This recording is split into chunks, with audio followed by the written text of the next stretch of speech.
আমাদেরকে আল্লাহ রাব্বুল আলামিন তার রহমত থেকে নিরাশ হতে বারণ করছেন। যে যত পাপ করেছে জীবনে, যদি একটা বার কেউ যদি আল্লাহ পাককে মন থেকে ডাকে, চোখ দিয়ে ঝরঝর করে পানি পড়ে, আল্লাহ পাককে বলে, সেজদায় গিয়ে পড়ে আল্লাহকে বলে রব্বিক ফিরলি, আল্লাহ আমাকে মাফ করে দাও, তার মনের মধ্যে যদি সততা থাকে, মন থেকে যদি সেই কথাটা বলে থাকে, আল্লাহ পাক শুধু তাকে ক্ষমাই করবেন না, তার সমস্ত গুনাহগুলোকে আল্লাহ নেকি দিয়ে পরিবর্তন করে দিয়েছে। একটা হাদিস পড়ছিলাম, নবী করিম সাল্লাল্লাহু আলাইহি ওয়াসাল্লাম তিনি বলছেন যে লাম্মা কাদাল্লাহুল খালক, যখন আল্লাহ রাব্বুল আলামিন এই মহাবিশ্ব সৃষ্টি করেন, তখন আল্লাহ রাব্বুল আলামিন কাতাবা কিতাবান, একটা কিতাব লিখেছেন, একটা কিতাব আছে আল্লাহর কাছে।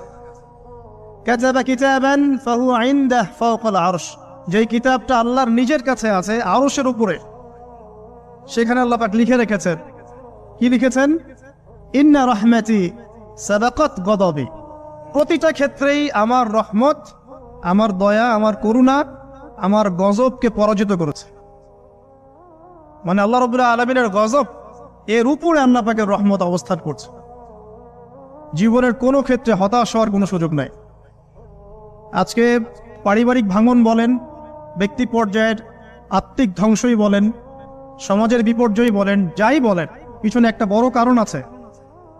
সেটা হলো আল্লাহ থেকে দূরে থাকা মানুষ, আল্লাহ থেকে হতাশ হয়ে যাওয়া। আর এই কাজটা শয়তান করিয়েছে মানুষকে আল্লাহ থেকে দূরে সরানোর জন্য।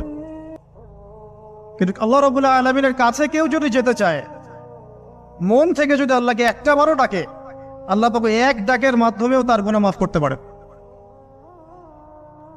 দুজন ব্যক্তির ঘটনা পড়লাম। একজন ব্যক্তি প্রচন্ড রকম আবেদ, প্রচুর ইবাদত করে।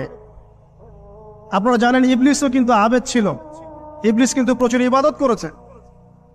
এখন ওই ব্যক্তির একজন বন্ধু ছিল, এটা বানু ইসরাঈলের ঘটনা। তো সেই বন্ধু পাপী ছিল, বিভিন্ন কবিরা গুনাহ করত। আর এই আবেদ ব্যক্তি বারবার তাকে নসিহত করত, গুনাহ ছেড়ে দাও, তুমি পাপ করছো, গুনাহ ছেড়ে দাও। তখন সেই ব্যক্তি যে পাপ করছে সে বলতো যে আল্লাহ কি তোমাকে আমার রক্ষক বানিয়েছেন? আল্লাহ কি তোমাকে আমার উপর দারোগা বানিয়েছেন? আমাকে আল্লাহর হাতে ছেড়ে দাও, আমাকে নসিহত করতে এসো না। একদিন এই আবেদ ব্যক্তি তার বন্ধুকে একটা জঘন্য পাপ করতে দেখলো, এমন একটা পাপ যেটা দেখে তার মনে ধারণা আসলো এটা চরম জঘন্য একটা কাজ। তখন সে মুখ ফসকে বলে ফেললো যে আল্লাহ তোকে আর মাফ করবে না, আল্লাহ তোকে জান্নাত দিবে না। আল্লাহ রাব্বুল আলামিন মালাকুল মউতকে এই দুজনের কাছে পাঠালেন, দুজনের রূহকে কবজ করা হলো।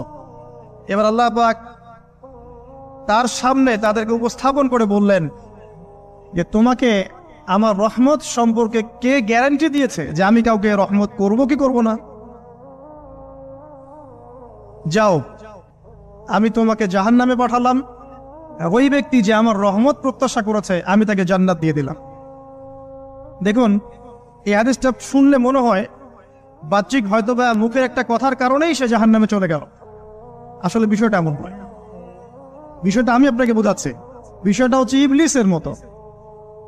ইবলিস কিন্তু শুধু মন থেকেই বলেনি যে খলাকতানি মিন নার ওয়া খলাকতাহু মিন তিন, আমি কেন তাকে সিজদা করব আদমকে? আদম তো মাটির তৈরি আর আমি তো আগুনের তৈরি। এটা ইবলিসের শুধু মৌখিক স্টেটমেন্ট ছিল না।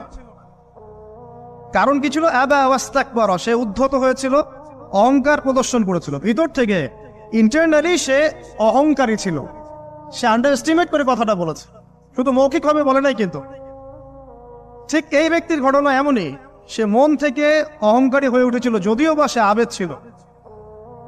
এখানে আমরা যারা প্র্যাকটিসিং মুসলিম হওয়ার চেষ্টা করছি, আমাদের জন্য এখানে নিদর্শন আছে। অচক্ষ নামাজ পড়েই ভেবে বসবেন না যে অনেক কিছু করে ফেলছে। এক চিল্লা দিয়ে মনে করে ফেলবেন না যে দিনের জন্য অনেক কিছু করে ফেলছে।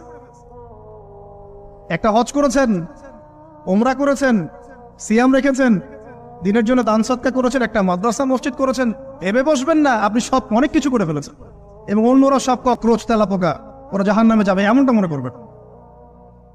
জানি না আমরা যে কার আমলের কতটুকু আল্লাহর কাছে কবুল হচ্ছে। তো এখানে এই ব্যক্তির সমস্যা ছিল এই, সে নিজের আমলটাকে অনেক ভারী মনে করছিল এবং সে স্টেটমেন্ট দিয়ে ফেললো যে তোকে আল্লাহ পাক মাফ করবে না। এই একটা কথা মন থেকে বলার কারণে তার ইহকাল পরকাল দুটা বরবাদ হয়ে গেল।